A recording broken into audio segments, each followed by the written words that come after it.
'Twas the night before Christmas, and all through the house not a creature was stirring, not even a mouse. The stockings were hung by the chimney with care, in hopes that Queen Mab would soon be there. Wait, what? Queen Mab? Who was Queen Mab? And why is she the one delivering kids Christmas presents 200 years ago instead of Santa? You're listening to Backyard History, the hidden stories that happened in your own backyard, the podcast version of the weekly history column running in newspapers across the Maritimes, with your host and author, Andrew McLean. We first see Queen Mab talked about in old letters from hundreds of years ago, just like the ones that were sent by Lady Jane Hunter, who was the wife of the Commander-in-Chief of the British forces in what is now Canada. In 1804, Lady Jane spent Christmas in Fredericton. Christmas was very different from how it is now. It was barely the same at all. Almost none of the traditions that we know now were around back then. Lady Jane wrote that everybody was flying about in the morning and going to Gregory's and dances in the evening. Lady Jane clearly didn't like Gregory's because she called them stupid card parties. Lady Jane also wrote about Queen Mab, saying that she was a great favourite of the little folks in this and other provinces, and if they hung up their stockings on Christmas Eve, she always popped something good into it. So who was Queen Mab? Mab was the queen of the fairies. She had been queen for hundreds and hundreds and hundreds of years. We can find stories of her going back at least 800 years, told by people in Scotland, England, Wales, and Ireland. Fairies weren't necessarily the biggest fans of people back then. And people didn't always like fairies either. Fairies could be mean to people, playing tricks on them. Humans, meanwhile, had a bit of a bad habit of cutting down the fairies' homes in the woods. So, in the old stories, things could be pretty tense between fairies and humans. Queen Mab was different from most fairies, though. She usually liked humans, and especially children, even though she could get very angry if they destroyed her favorite plants, which were the hawthorn trees, foxglove flowers, and groundsel. Queen Mab was extremely beautiful, much more beautiful than any human. She dressed in long white dresses and had long red hair, usually tied back in a single thick braid. Naturally, she wore a tiara since she was a queen. It was said that she allowed humans' deepest wishes to come true in their dreams as they slept. If you have a good dream, it's because Queen Mab is there. Queen Mab tried to protect children and the houses they lived in, which is not an easy job when she was only 3 inches tall. She drove around in a miniature chariot that was small enough to drive right over humans' noses while releasing their dreams. For much of the early history in the Maritimes in eastern Canada, Queen Mab was the one who delivered Christmas presents to children, not Santa Claus. So what happened to Santa? Well, you see, Christmas actually got ruined by adults about 400 years ago. Back then, Christmas was not the happy holiday it is today. Rather, it was a time when adults would do bad adult things like get drunk and gamble and be rowdy and even get into fights. In 1647, about 350 years ago, the government decided there would be no more Christmas because the adults were behaving so badly. The adults responded to this by being particularly badly behaved and getting into more fights than ever, and actually trashed some whole towns. After it calmed down, Christmas was banned for 13 years. But the behavior It was so bad that even after Christmas was allowed again, people didn't really want to celebrate Christmas. They were horrified by what happened, and they were scared it would happen again. For nearly 200 years, Christmas didn't really happen. Even if some places did have Christmas, it was a small little thing. All of the old traditions we know, like Christmas trees, big family feasts, presents, and even Santa Claus, were forgotten because it had been so long.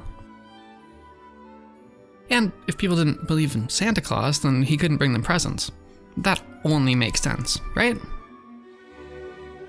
The Queen Mab was there for the children, and she tried her best to keep Christmas alive for them until Santa was believed in enough to be able to return. At Christmas time, Queen Mab would bring children small little presents to put in their stockings. She wasn't Santa, and being only 3 inches tall, Christmas present delivery wasn't something she was all that good at, but she tried her best to bring kids small little presents just to make them happy and keep the Christmas spirit alive until Santa came back. Queen Mab was a mischievous little fairy and would often hide her presents in the children's houses instead of putting them in their stockings, requiring them to have a bit of a big search all over the place to find their presents. About 200 years ago, which was about 200 years after Christmas got banned, people began to wonder about Christmas again. Cautiously, they began to look up old, forgotten information about what Christmas was once like, before the adults had ruined it for everyone. One of the main people leading the search to bring back the forgotten Christmas traditions was the author Charles Dickens, who wrote A Christmas Carol, that famous story about Ebenezer Scrooge discovering the Christmas spirit.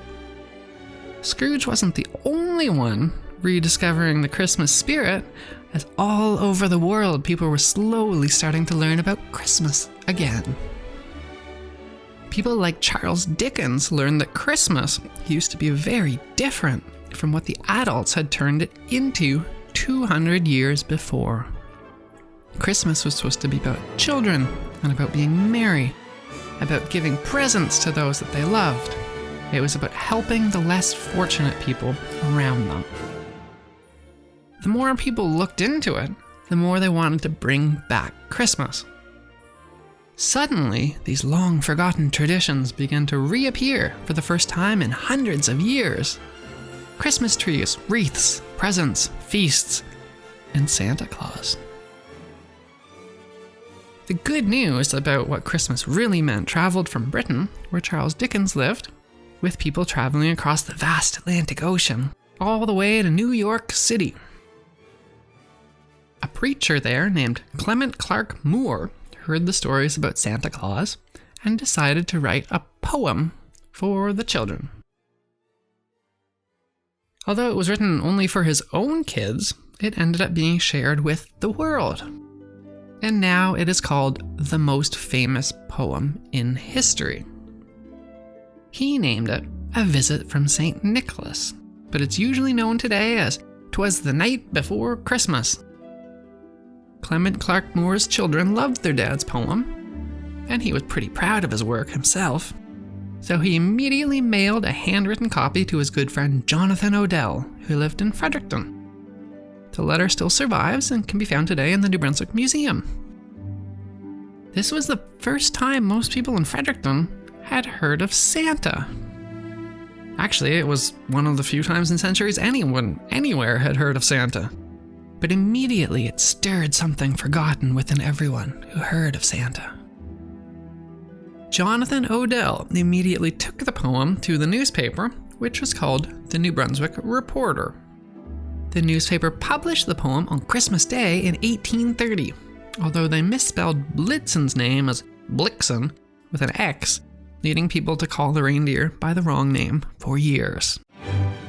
Suddenly, everyone in New Brunswick believed in Santa Claus, and once they began believing in him, he appeared to deliver them presents on Christmas Eve. It It took him a while to appear in public. I guess that it took the strength of more children believing in him for his magic to get stronger. But in 1867, we have newspaper reports of him making an appearance in a candy shop owned by Charles Sampson, which is located on Officer Square in Fredericton. In 1872, the Colonial Farmer newspaper wrote that on Monday the 22nd at night, probably around 9 o'clock, Santa drove through the principal streets for a short time, taking a view of the chimneys in houses of those who did not wish for him to call on their door. I didn't even know that Santa even made calls on doors. The newspaper went on to say that he drove through the streets in a red sleigh with a lot of silver bells on it, pulled by 2 reindeer. Where were the other ones? Well, perhaps Blitzen was still mad about Fredericton getting his name wrong. Santa began visiting other cities all over the Maritimes soon after. St. John, Halifax, Moncton. He was making appearances all over. He looked exactly the same. He hasn't aged one bit from then to now. Still the same red outfit, big bushy white beard, rosy cheeks. Everything was the same. After that, Queen Mab quietly retired to tend to her favorite plants, the hawthorn trees, foxglove flowers, and the groundsel. Delivering Christmas presents was never a proper job for the Queen of the Fairies anyway. She only did it out of her love of children and because she wanted to keep the Christmas spirit alive until people believed in Santa enough for him to return. Queen Mab had done her job of keeping the Christmas spirit alive during the darkest days when few people celebrated it, and had done her job well and earned her peaceful relaxation with her flowers. That was an episode of Backyard History with your host and author Andrew McLean. Stay tuned for next week for more of the hidden stories that happen in your own backyard.